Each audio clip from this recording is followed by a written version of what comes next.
অহংকারীকে আল্লাহ পাক কখনোই পৃথিবীতে টিকতে দেন নাই। অহংকার আল্লাহ পাকের চাদর, এটা ধরে কেউ টান দিতে পারে না। তো মনের মধ্যে যদি অহংকার থাকে, কোশ্চিনকালেও ডিগ্রির সার্টিফিকেট অর্জন করেও আল্লাহর নূর পাওয়া যাবে। আপনি খিদির হতে পারবেন না, সিচুয়েশন বুঝতেও পারবেন না, সলিউশনও বের করতে পারবেন না। একজন সত্তার কথা বলে দেই, আমি আলোচনা গুটিয়ে নিচ্ছি আস্তে আস্তে ইনশাল্লাহ। একজন সত্তার কথা বলি, ইবলিস নাম আছে, মনে আছে? ইবলিস, সে কি আল্লাহর একজন আবেদ ছিল না? ইবাদত করে নাই? তার জ্ঞান ছিল না? প্রচণ্ড জ্ঞানী ছিল, আল্লাহ পাকের প্রচুর ইবাদত করেছে।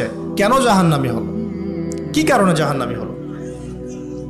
দেখেন, সে আল্লাহ পাকের আদেশকে লঙ্ঘন করেছে, সেজদা করে নাই, এই তো।